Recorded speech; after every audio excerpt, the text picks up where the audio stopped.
आज हम एक ऐसे मुद्दे पर बात करते हैं जिसकी वजह से धर्मेंद्र प्रधान को इस्तीफा देना पड़ा, मोदी सरकार की फजीहत हुई। और वो बयान है चीफ जस्टिस ऑफ इंडिया यानी देश के सीजेआई सूर्यकांत का। सूर्यकांत का एक ऐसा बयान जिसने पूरे देश में हलचल मचा दी थी। वो बयान था स्टूडेंट को लेकर। उन्होंने बेरोजगार स्टूडेंट को कॉकरोच तक बोल दिया था, जिसको लेकर काफ़ी हंगामा हुआ, काफ़ी विरोध हुआ, लोगों ने तरह तरह की आपत्तियां दर्ज की। फिर अंत में सीजेआई सूर्यकांत को अपने बयान का खंडन करना पड़ा और कहा कि मेरा बयान स्टूडेंट को लेकर नहीं था। लेकिन सूर्यकांत के इस खंडन को लेकर काफ़ी देर हो चुकी थी। देर इस मामले में हो चुकी थी कि तब तक कांकरोच जनता पार्टी का गठन हो चुका था।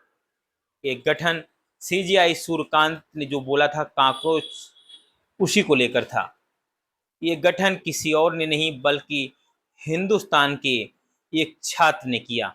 वो छात्र अमेरिका की बोस्टन यूनिवर्सिटी में पढ़ने वाला था और वहाँ से उसने सोशल मीडिया के माध्यम से एक पार्टी का गठन किया और उसका नाम दिया कॉकरोच जनता पार्टी।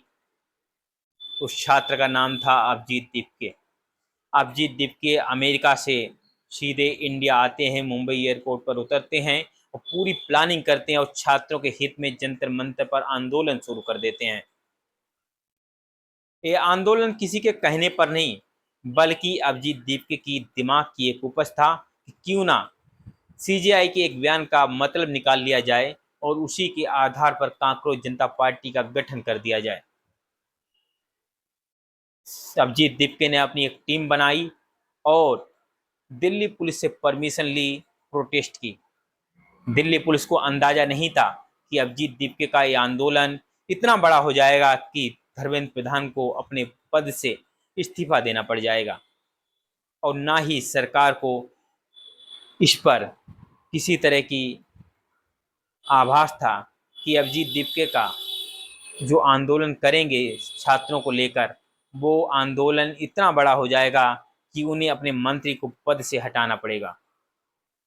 हुआ यूं कि इसी बीच नीट में काफ़ी गड़बड़ियां होती हैं, प्रश्न पत्र लीक होता है, छात्र सुसाइड करते हैं और छात्र प्रोटेस्ट करना शुरू कर देते हैं। अभिजीत दीपके मौके का फ़ायदा उठाते हैं और छात्रों के इसी मुद्दे को लेकर जंतर मंतर पर प्रोटेस्ट करना शुरू कर देते हैं। हालांकि जब अभिजीत दीपके अपनी टीम के साथ जंतर मंतर पर प्रोटेस्ट करने जाते हैं तो स्टार्टिंग में तो कम भीड़ होती है, लेकिन जैसे जैसे दिन आगे बढ़ता जाता है छात्र इसमें जुड़ते चले जाते हैं। लेकिन इस आंदोलन को गति तब मिलती है जब इसमें सामाजिक कार्यकर्ता सोनम वांगचुक पूरी तरह से जुड़ जाते हैं।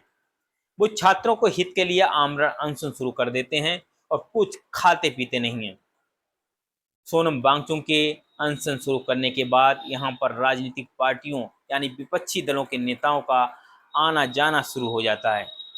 ये आना जाना इस चीज़ को लेकर होता है कि केंद्र की जो मोदी सरकार है उसके विरोध में तमाम विपक्षी पार्टियों के नेता, समाजवादी पार्टी की मुखिया अखिलेश यादव की पत्नी डिम्पल यादव, सपा सांसद प्रिया सरोज, दिल्ली के पूर्व मुख्यमंत्री अरविंद केजरीवाल, आरजेडी सांसद मनोज झा, नगीना से सांसद चंद्रशेखर आज़ाद, हनुमान बेनीवाल, ये तमाम ऐसे सांसद हैं जो विपक्षी पार्टी के नेता हैं और ये सभी वहाँ पर छात्रों के हित की बात करते हैं और मोदी सरकार पर निशाना साधते हैं। कॉकरोच जनता पार्टी के समर्थन में जो स्टूडेंट प्रोटेस्ट के लिए जाते हैं उन सब की एक ही मांग होती है, देश के शिक्षा मंत्री धर्मेंद्र प्रधान का इस्तीफा।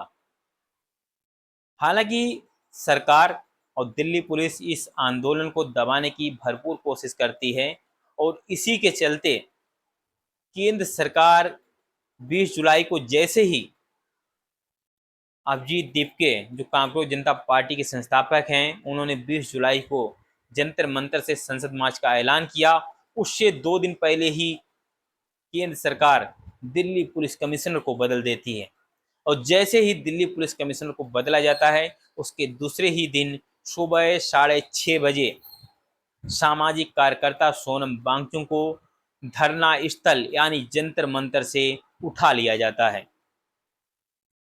हालांकि दिल्ली पुलिस सोचती है कि सोनम वांगचुक को धरना स्थल से उठा लेने के बाद ये आंदोलन खत्म हो जाएगा, लेकिन ये दिल्ली पुलिस को उल्टा पड़ जाता है।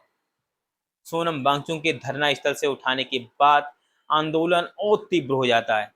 अब इसका नेतृत्व सोनम वांगचुक नहीं कर रहे, बल्कि उनकी पत्नी गीतांजलि अगमो इस आंदोलन में शामिल होती हैं और स्टूडेंट का कारवां दिल्ली की तरफ पूरे देश से मूव करने लगता है। जंतर मंतर पर इतनी भीड़ हो जाती है कि पुलिस को कई जगह बैरिकेडिंग लगानी पड़ती है। अंततः 20 जुलाई का दिन आता है। कांकरों जनता पार्टी के समर्थन में स्टूडेंट संसद मार्च करते हैं, लेकिन ये मार्च कुछ ही मीटर, मुश्किल से 50 से 100 मीटर आगे बढ़ पाता है।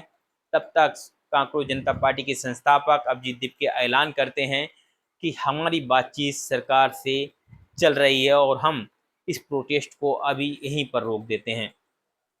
ये बातचीत दूसरे राउंड की थी। इसके बाद एक बातचीत और होती है सरकार के साथ और इसके बाद ये आंदोलन समाप्त हो जाता है, क्योंकि धर्मेंद्र प्रधान अपने पद से इस्तीफा दे देते हैं। वो एक लंबा चौड़ा पत्र लिखते हैं और कहते हैं, मुझे पिछले काफ़ी दिनों से इस पर गिलानी हो रही थी और इसी के चलते मैंने अपने पद से इस्तीफा दे दिया। लेकिन अब यहाँ पर गौर करने वाली बात यह है कि सीजेआई का एक बयान, कांकरों जनता पार्टी का गठन, धर्मेंद्र प्रधान का इस्तीफा, मोदी सरकार का झुकना, ये सब सीजेआई के एक बयान से शुरू होता है।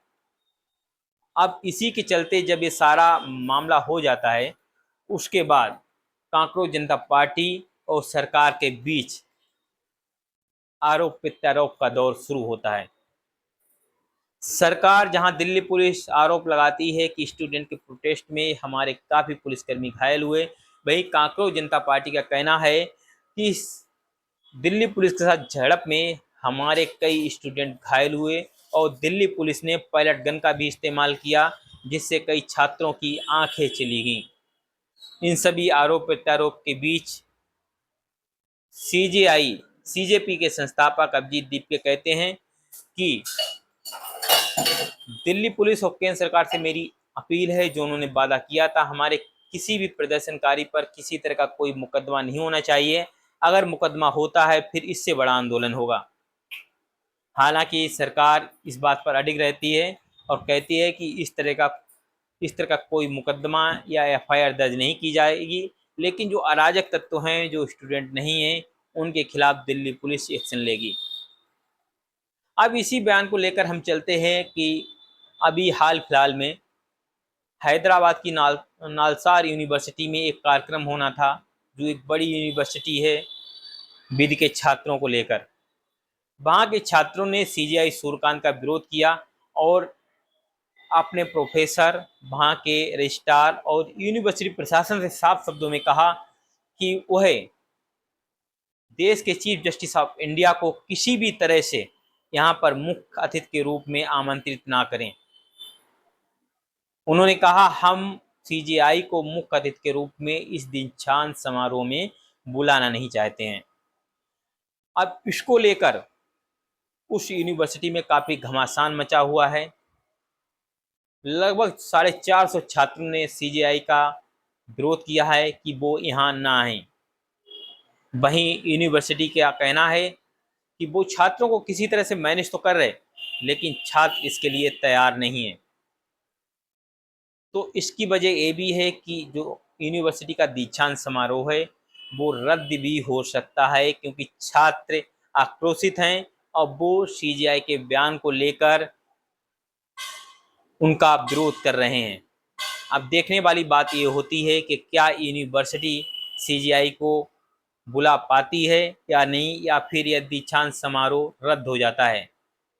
बता दें, ये दीक्षांत समारोह में पिछले भी कुछ समय से जो भी देश के सीजेआई रहे हैं उनको ही बुलाया जाता रहा है, या एक तरह की परंपरा रही है। लेकिन अब यहाँ पर एक ऐसा मोड़ है, जो एक तो छात्र विरोध प्रदर्शन कर रहे हैं, तो वहीं यूनिवर्सिटी के भी सामने संकट है कि कि क्या सीजेआई को बुलाया जाए अन्यथा नहीं बुलाया जाए। हालांकि यूनिवर्सिटी ने उनको आमंत्रित किया है, लेकिन छात्रों के विरोध के चलते यूनिवर्सिटी को हो सकता है अपना फैसला बदलना पड़े और सीजेआई वहां ना पहुंचे।